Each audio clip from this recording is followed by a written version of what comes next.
Souvenez-vous, c'était il y a quasi 22 ans, jour pour jour, en une seule nuit, Genève se trouva paralysée par la neige. C'était le 17 février 1985. Nous avons pour vous quelques images et quelques bons souvenirs. On s'en doute, regardez. Je Visier René, indépendant depuis 30 ans sur Carouge. Nous allons parler de l'hiver 85. Alors je m'appelle Danielle Kamen, j'habite au Petit Saconnet à Genève et nous allons parler de la neige du siècle en février 1985. Je m'appelle Jean Tsaug. En 1985, j'étais chef d'équipe au service des installations extérieures, au TPG.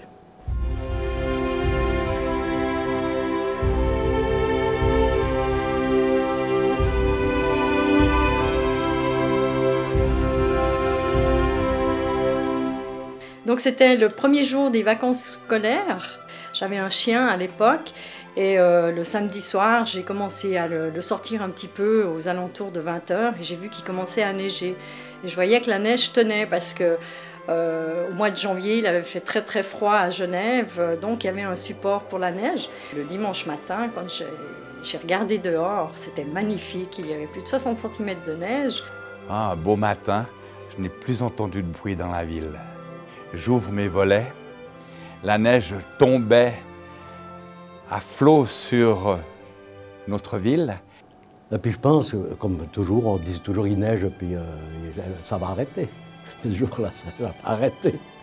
À mes souvenirs, je crois qu'il y avait près d'1 mètre de neige.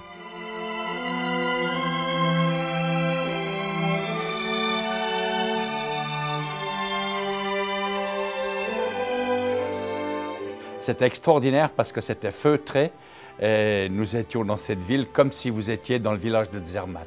Tout d'abord, j'ai pensé que j'étais en station parce que tout était paralysé, il n'y avait aucune voiture qui fonctionnait. C'était féerique, j'ai vraiment une impression de bien-être, de calme, les gens étaient sympathiques, malgré que les voitures ne pouvaient pas partir, personne n'était énervé. Les gens se déplaçaient à ski de fond. C'était presque la Vasa de notre ville. Et en luge, c'était vraiment féerique. Les gens marchaient sur la route, c'était possible vu qu'il n'y avait pas de voiture. On essayait au début de marcher tant bien que mal. Moi, je sais que je suis allée au centre commercial de Balexer avec mon fils d'alors de 3 ans. Je l'ai mis sur une luge et puis je l'ai traîné.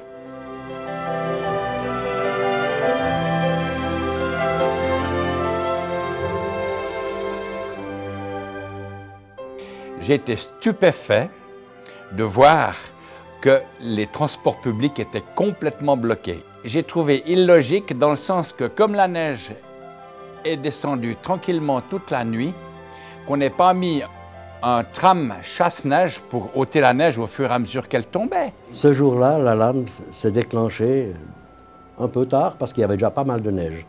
Nous avions un chasse-neige assez vétuste. Et vu qu'il y avait déjà moins 20 cm de neige, nous avions beaucoup de peine et un tram a déraillé. Le premier tram qui est sorti a déraillé à plein palais.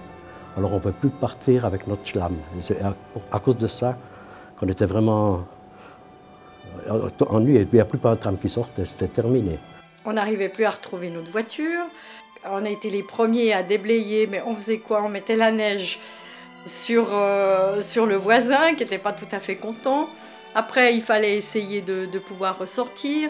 Ça fait quand même assez drôle de rouler à Genève avec des chaînes. Le grand problème, c'était ça, la neige, c'est-à-dire la voirie nous envoie. Quand ils passaient avec leur lame, ils nous mettaient toute leur neige sur nos rails et nous, on repassait derrière, puis c'était toujours le ping-pong. C'est clair que c'était difficile. C'était tellement inattendu, la quantité de neige qui est tombée, que la voirie était complètement ailleurs. Il faisait ce qu'il pouvait, mais il n'arrivait pas. Et le problème, c'était aussi les arrêts des bus, les arrêts des trams. Il y avait 50 cm, 60 cm de neige. Les gens ne pouvaient plus rentrer dans les bus et dans les trams. Bon, il a fallu quelques 3-4 jours pour que ça puisse être de nouveau normalisé. Mais je pense que le dimanche, parce que c'était un dimanche, ça devait être tout bloqué. Il n'y avait aucun moyen de transport public. Et nous avions une ancienne éboueuse, c'était le tram 610. L'éboueuse, ça veut dire que ça consistait à nettoyer les rails. Ça aspirait les rails, pour les mégots, tout ce qu'il y avait dans les rails. Et on l'a servi pour dégager les voies, pour finir, terminer. C'est-à-dire, le deuxième jour, nous étions une dizaine de bonhommes avec des baramines et des pioches. Et puis le tram nous suivait derrière pour aspirer tout ce que nous avons enlevé. Il y a des gens qui ont essayé de rouler.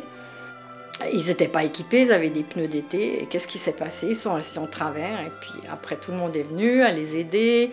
Ils ont poussé les voitures et tout. Mais personne ne s'énervait. C'est ça qui était vraiment très sympathique. Je ne sais pas si aujourd'hui, s'il y avait de nouveau cette neige, si l'ambiance serait la même. Je pense que oui, quand même.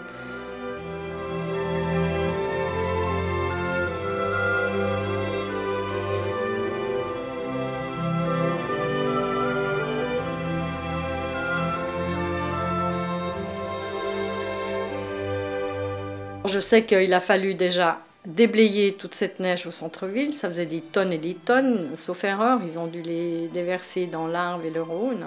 Par exemple, à la Place Neuve, ils ont fait des grands tas de neige. Après, ils ont fait venir Chaux-de-Fonds pour nous aider, les laboraries de Chaux-de-Fonds. Et c'est là qu'ils ont décidé après de débarrasser cette neige qu'on jetait à l'Arve. Ils ont ouvert des barrières dans l'Arve, puis on débarrassé. C'est ce qu'il fallait faire. Ça ne servait à rien de faire des tas. La météo, je pense qu'à l'époque, la météo était bien moins pointue que maintenant. Parce que maintenant, à la dernière chute de neige, nous avons su qu'il y allait avoir entre 10 et 15 cm en ville, ce qui est arrivé. Tandis que là, il y a une panique totale. On n'a pas su ce qui allait tomber. Tout était en pagaille. Je me rappelais, tout le monde, ils descendaient depuis le Petit Lancy à la jonction en ski, les gens. Il n'y avait plus rien qui roulait.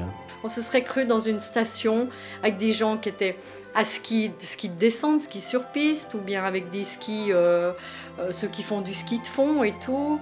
Et je vous dis, tout le monde se saluait et c'était très convivial et c'était merveilleux. Les gens, en fait, contrairement à ce qu'on peut penser, n'étaient pas du tout fâchés.